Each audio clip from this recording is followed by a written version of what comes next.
As far as I know, this is the only channel that does coin roll hunting the way I do. And there are several reasons for that. One is that I learned everything organically, meaning I learned from without knowing, with the enthusiasm to learn. You understand? I didn't have uh I didn't work at a pawn shop or a coin dealer or my local coin LCS. I wasn't given $1 million or $100,000. Um, I didn't go to school for it. I'm not a history, and none of that. I had a bunch of pennies, and I started looking at them, and I started researching the errors. And along the way, a few good people helped point out specific errors to me. And between that and my research and and doing this on a regular basis and supportive subscribers, I have learned to find penny errors through a phone, one penny roll at a time. I've learned about the difference between copper and zinc pennies and all the different variations and errors that you can find between the two different types. I learned that these types of penny rolls here, these dark, these all red ones, orange ones, fuchsia, what tend to have more copper in them than the ones you get at the bank. Well, we'll see if that's true. If there's 10 or more here, then that's pretty good. I watch other channels and what they do. Why? To compare myself? No, okay, I like it. I like I like penny roll hunting. All right, let me look at that G under the loop. I've never found an 88 flare G.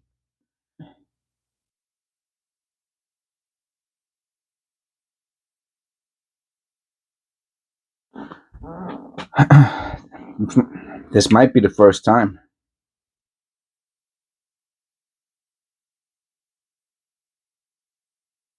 I don't know. I'll keep it on the side as a maybe. But the up and down one looks really, really straight. I'll look at it later. I'll put it to the side. And I get the opportunity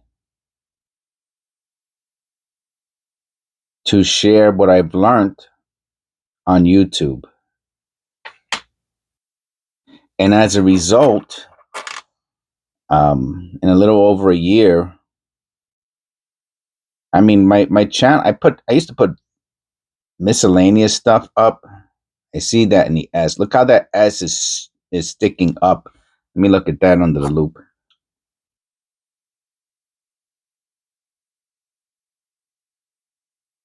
The clad is split at the letter, and the letter is that's pretty wild.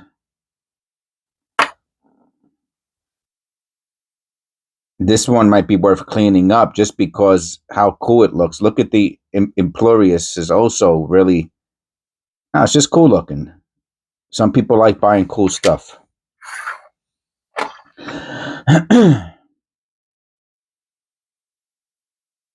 you know,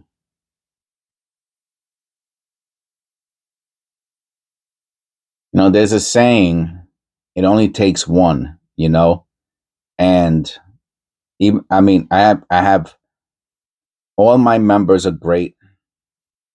I'm super appreciative,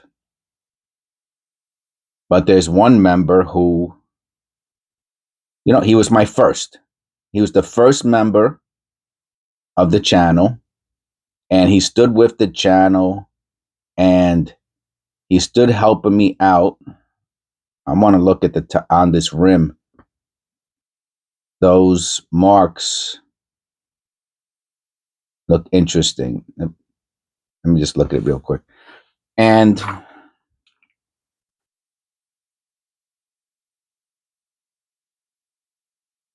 and he was a great assistance to me in pushing me to learn about errors and how to use other websites. His name is Eric. He's from Kenai Collectibles. He has a great Discord channel also. 999. We're looking for the White AM. No White AM. And so I was fortunate or blessed, however you want to look at it. And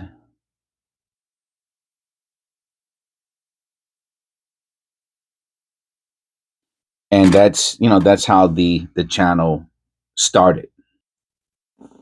And I never quit. I just kept on going with the channel and the penny roll hunting.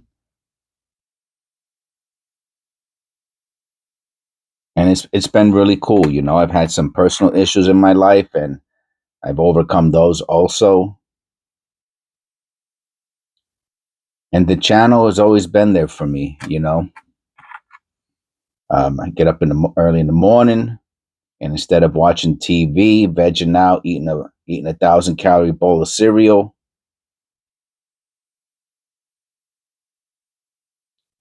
I have a cup of coffee, a yogurt, and I do my penny roll hunt. It's a nice 82. It's a really nice 82. What's that up here? You can tell it's over. It's not damaged or anything like that. It's just gook. You can see it. It looks like gook to me anyway.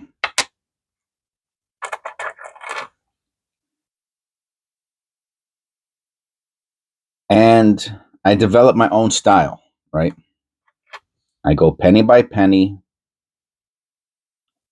and I inspect each penny that I find. And with what I have learned, I try to identify if there's any errors or sometimes possible errors, right? One of the things that I learned, if this is a copper, this is a beautiful copper. That's a lovely copper. Let me tell you, that's something else. So far, we got 4 coppers, or 5 coppers.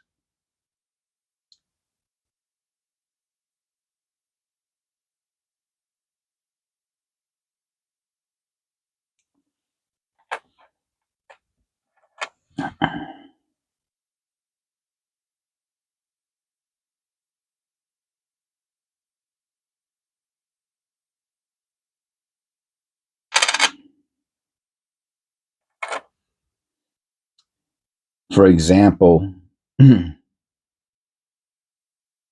one of the things that I learned is the difference between, or at least the terminology, right? I learned the terminology of the difference between true double dies and mechanical double dies. This here is a good example of a mechanical double die. Look at the date, right? That's not a true double die. I can see 2 2s, 4 9s, and even the 1, you could see some doubling. And that has to do with the strike, the final strike that made, well, the one and only strike that made the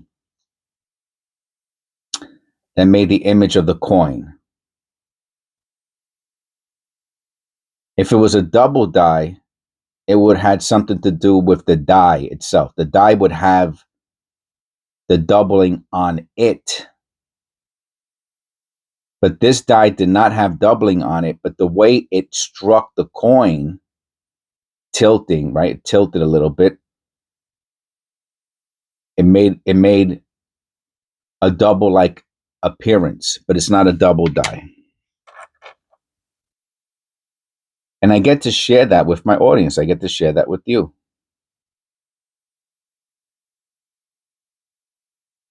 And I have found some valuable pennies.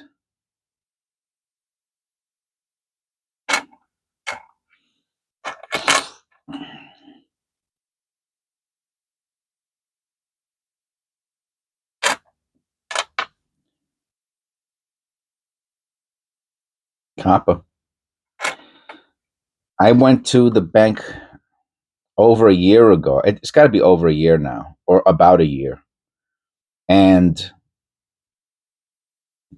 I got a bunch of penny rolls like I did a couple days ago. And inside those penny rolls, there were 30 of them. There might have been more and I might have missed them, but there were 30. That's a nice 2017. There were 30 pennies with either a double die or a second, not a second strike. I doubt they were a second strike because that would mean that all 30 of them were kind of struck. But I seen the error. I looked it up. I found it. I think I even wrote it down on the video. And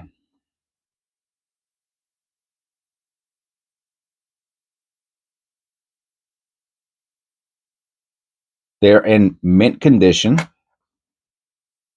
They're in mint condition. All 32 of them.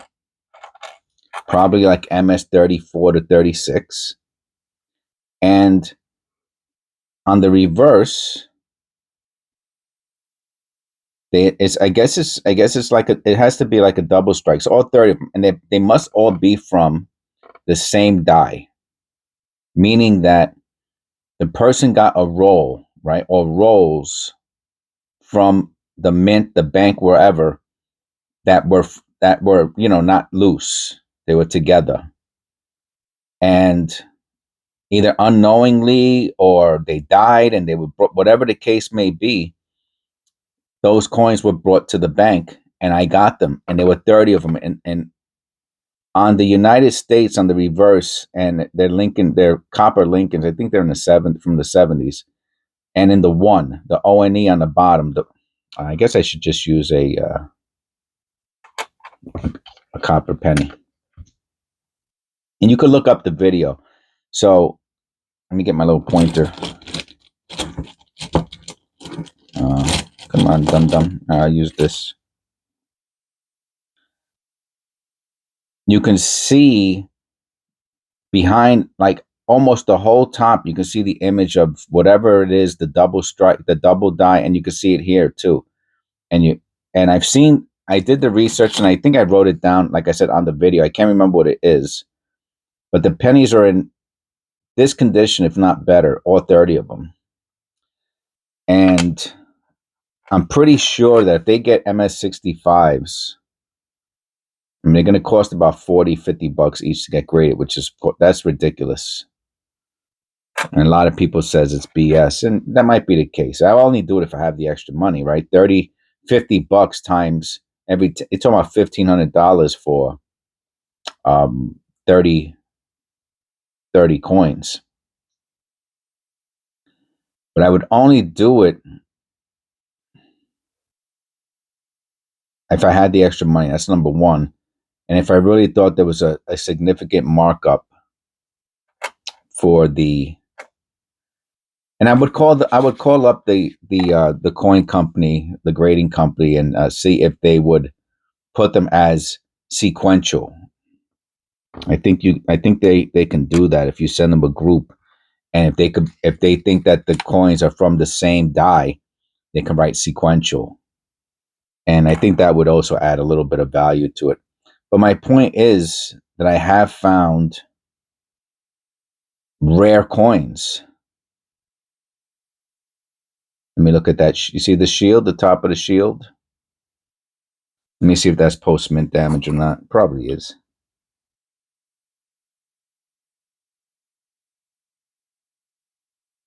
I really can't tell, to be honest with you. So it goes into the no good pile.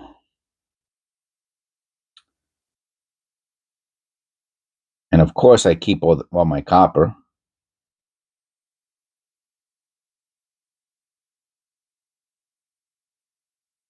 I don't have a ton of it, but I have enough. And I keep all my mint state pennies like this. This penny here, if it's not worth $1, it's gonna be worth $1. It's worth maybe a quarter or 50 cents right now. When they have no more pennies, this is gonna be a collectible coin. And I'm gonna assume by time all is done and said, I'm gonna have thousands of these. So that should be thousands of dollars. Then that's it, man. I mean, it's only a matter of time.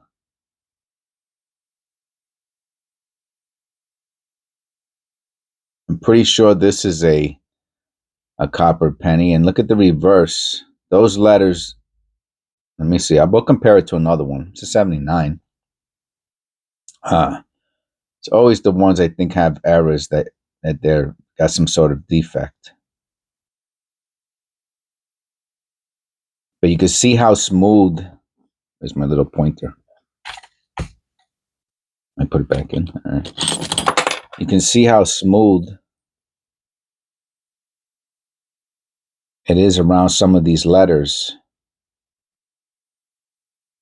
And I was taught that there's a good chance, and around the image, there's a good chance that this was polished.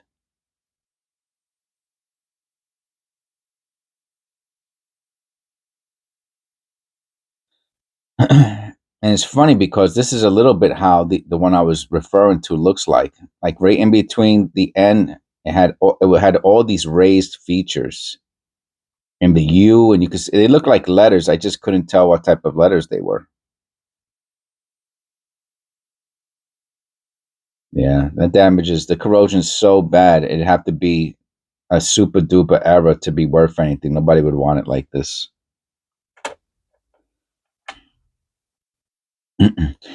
And also looking up prices. That's another important aspect. No floating roof, no weak FG.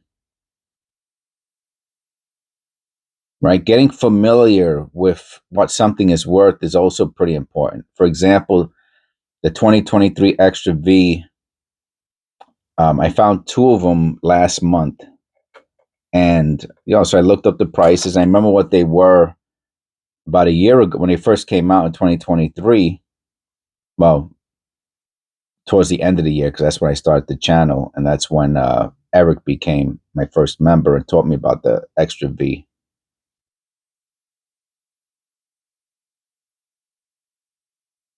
They were about $10 in 2023, the beginning of 2024, and now they're about $20. So they doubled in price, of course, inflation and all that. But it's one of the other things that I've learned to pay attention to for my own edification. To just have a better, more well-rounded understanding. I really thought this was copper. Well-rounded understanding. I learned about weight tolerances. I know what the weight tolerances are for a zinc penny versus a copper penny. A zinc cent, it's 1 gram, and copper a copper penny is 1.2 grams. The official weight for a zinc cent is 2.5 grams. So the one, excuse me, I said 1 gram, meant to say a tenth of a gram. I'm sorry, 0.1 gram for zinc and 0.12, 12% of a gram for copper. I'm sorry, I misspoke there. Don't kill me in the comments. So for a zinc cent, it's 2.5 grams is what they weigh. So a tenth of a gram would be tolerance would be if it weighs 2.4 to 2.6, that's within tolerance, right? But if it weighs under two, if it weighs 2.3 something, 2.2 something, that's out of tolerance. Now people, well, but they're still not worth anything if they're two. Yeah, of course. That's what people say, right? People want to show how smart they are, and they say, "Oh, 2.3 something, it's not worth anything," and that might be true. But the point is, it's out of tolerance, right? So this channel is about education, not necessarily not to make you rich. But the more out of tolerance, right? The further out of a tolerance the weight is, then I would have to say the more valuable the coin is. And we have a die clash here. I'll show it to you in a second. Eric also taught me about this die clash.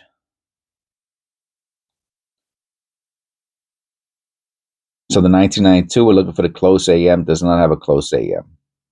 The reverse, I cannot, it's a little dirty. I think that's the die clash there, and you can see that we have to turn it upside down. Eric taught me that also. That's the die clash there. I do not see it in the head or the body or anything like that. But on the obverse, on the front, you can see the column from the reverse right here. So this is a prison scent. It's a die clash. Is it worth anything? It might be worth 50 cents or something like that. It does have the die clash. It is obvious. You want it. But again, this is, so going back to what I was talking about before with the out of tolerance, if something severely out of tolerance, it's going to be worth more, right? The more out of tolerance something is, I like that too, a lot.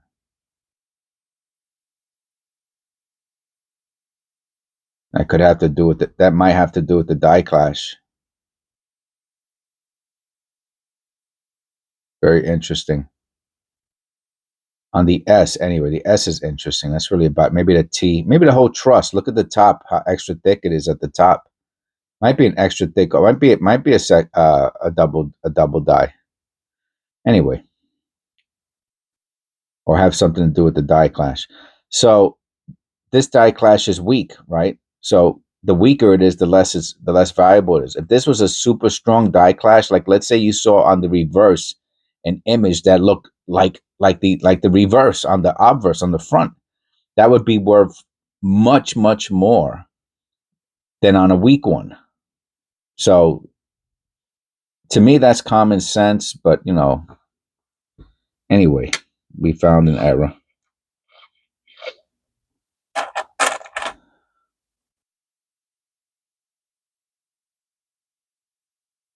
So these are the things that I talk about a lot on the channel, and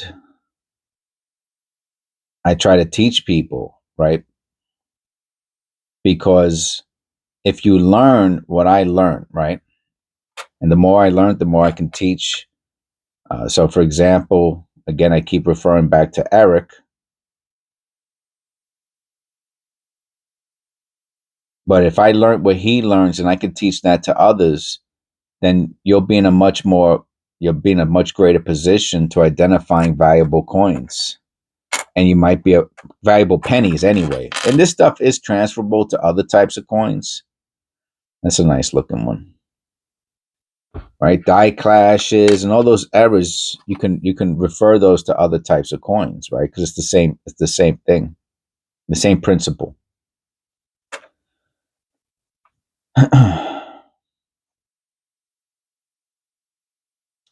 And the hobby's cheap. This is something you can do for 50 cents, man.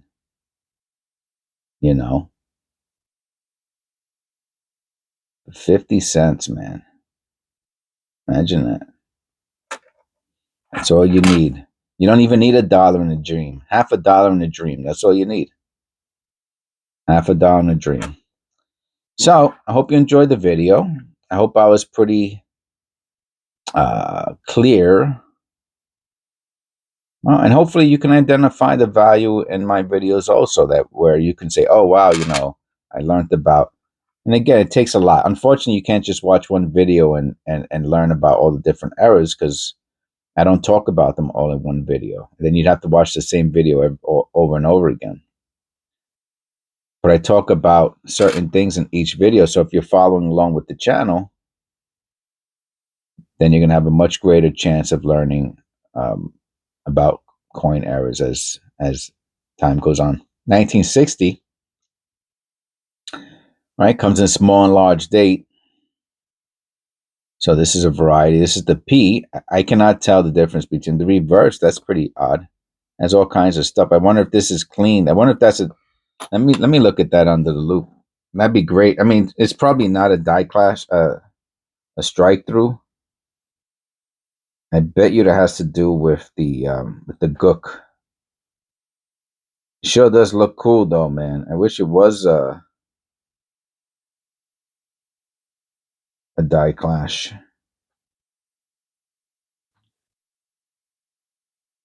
Oh, let's look at how much copper we found. So we found a lot. So remember what I said at the beginning of the video? I'm not sure about this. I have to clean that one up. 1, 2, 3, 4, 5, 6, 7, 8. We have 8 videos that we're gonna be able to make. That's fine. Let's see how much copper we got. On the bottom, I have the one we just found. 1, 2, 3, 4. Is this copper? That would be 5.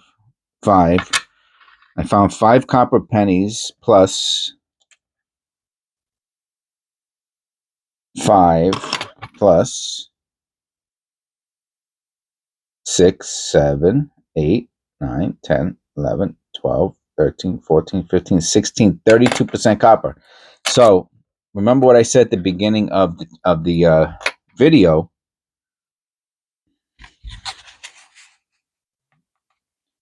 Now 32% copper is tremendous.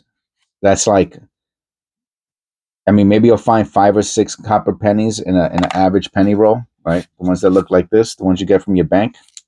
Maybe you'll find 5 or 6. If you find 10, you're jumping up and down. That's 20%. Here we found 16, so that's 32%. That's almost impossibly high. 32% copper is almost impossibly high in 2025. So I was correct. So when I see these types of pen, I have one more on my desk. I don't know when I'll do it. I don't like doing all the good ones in a row. Here goes another one. This was from a couple of days ago, the penny run that I did. I bet you this one also has about, 25 to 30% copper, which is a lot. Okay, so I hope you enjoyed the video. Please click like, subscribe. God bless. This is video number, I want to say 466. Let me see if I'm right about that. Yeah, episode 466. And I'll see you in episode 467.